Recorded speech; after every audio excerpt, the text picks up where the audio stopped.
Hello, ladies and gentlemen, and welcome to a moderately hungover episode of Ted's Booze Cellar with your most gracious host, me, Ted. Now, most of my colleagues, obviously, who will be watching this probably won't even be thinking about having another beer today after the revelry we got up to last night at the yearly University of Sussex Students' Union bar staff and just I think it was general staff as well, actually, and also the retail staff were there as well, actually, I remember. I mean, this year, I think, the night didn't last as long, but I felt I went a bit more full on, so, I'm definitely feeling the effects of it afterwards, so, yeah, I made myself 2 big sandwiches for brunch today, went to the gym for a little bit of sort of exercise to get the blood going, to detox a little bit, and, yeah, I'm going to have a few Guinnesses tonight, but I'm probably not going to go as crazy as I did last night. But tonight we're just going to start off fairly light and sort of with a bit of taste and something before I get into the Guinnesses tonight that I'm going to have with my dinner. Namely, we're going to do something that I think I might have done an episode on ages ago, but either I lost the footage or I just might not have done an episode on it before. And we're looking at Pedrino, namely their Ruby and Tonic Spritz. I mean, it's been a while since I've done a liqueur or a spirit with a mixer, so this will be interesting. It's not been too long since I've done a pre-mixed one, but I feel like this is probably going to be more like an actual spirit mix, or at least that's what I'm hoping it is. So it's got a bit of punch to it. It's 5.5% alcohol volume. It's quite small. It's only about, 200 millilitres. So it's quite a small drink. So it's fairly strong, but it's not going to blow you away. And it's not too large either. So it's probably quite good just to start off the night with. So the first drink matters. Whatever your occasion, the first drink matters. So start with a chilled Pedrino over ice. It's the perfect spritz every time. To create Pedrino Ruby and Tonic Spritz, we've married origin-protected port with our artisanal tonic water, handmade with citrusy botanicals and signature bitters. That's just such word salad, but I mean, it sounds nice though. So I'll give them the benefit of the doubt. This is a very, very handsome, attractive bottle as well. So they've clearly got their mind in the right place with advertising and sort of presentation. So let's give it a sniff. Not too sure about the smell, actually.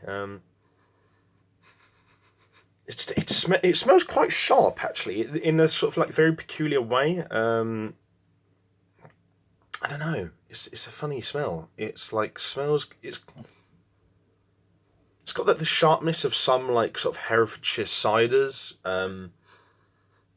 But there's definitely a little bit of sweetness and floral sort of fragrance in there as well. It's a weird smell, but I mean, it doesn't smell terrible. I mean, it's not really a great smell either.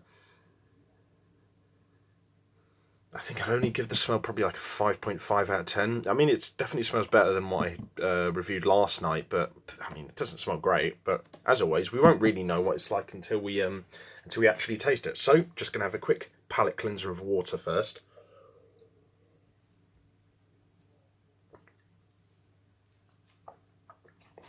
Right, now, on with the important part, bottoms up.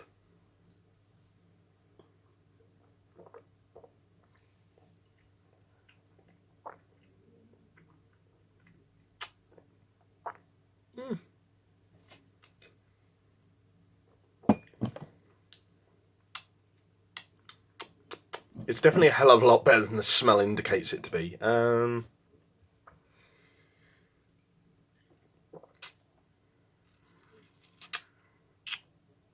And it definitely tastes better than the cider I reviewed last night.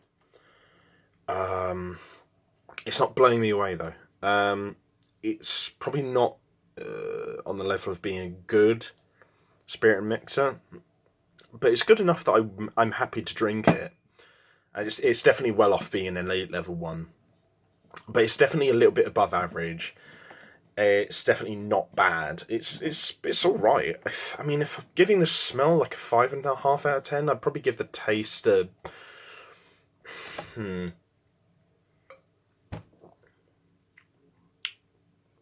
probably give the taste like a 6.5.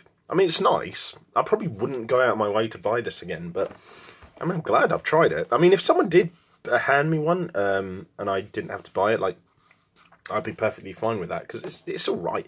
It's got a bit of bitterness to it. There's a little bit of, you know, sort of like tang, sweet little tang, but it's not too sweet. It is a little bit too bitter in certain parts, though. So that's why I think it's a little bit held back, and the flavour is a bit like one note for like kind of what I was expecting based on the smell and the amount of sort of like ingredients they put in it. Plus, I don't know, I just feel like it could be a little bit more. I don't know. I mean, it tastes fine. It tastes nice, but it's just, I don't know. I just wish there was a bit more to it, really. Aside from that, it's all right. I probably wouldn't go out of my way to buy this again, but it's perfectly nice. I mean, it's more so a thing I'd say to have with like a meal, particularly when you're having a multi-course meal, to have with like the starter probably, or maybe the pudding. It's probably good as well for maybe being a pre-drinks drink. And probably not good for using in cooking, but probably nice to have one or two of these while you're cooking. And that's probably about it for the categories. And like I said, smell is probably a 5.5. Taste is probably like a 6.5 or a 6.6, I'd say. So yeah, pretty nice, pretty decent. I would probably not recommend it wholesale, but I mean, if you're into something that's lightish and, you know, fairly nice taste, and it's like, it's got a multitude of taste mixes in it, this is probably for you. I mean, it's perfectly fine, and to be honest with you, it's like, it's one of those things where I feel like if they just change one or two things, I could easily rate this like a 7 or a 7.5 out of 10. Like, this could be much nicer, but it's, as for what it is, it's still pretty good. So yeah, partial recommendation. I wouldn't say it's probably a buy, but then again, like, I can imagine a lot of people would consider this a buy. So, I mean, give it a check out anyway. See what you think, and yeah. If you guys found this video entertaining or informative, be sure to leave a like, share, and subscribe. If you have any future suggestions for videos on this channel in the future, be them reviews or anything else, leave them in the comments section below, and I'll see what I can do. Check out my other social medias and YouTube channels and all that jazz in the video description below. And as always, until next time, stay safe, have fun, drink responsibly, know your limits, and I'll see you guys at the bar next time on Ted's Booze Cellar. Bye-bye for now.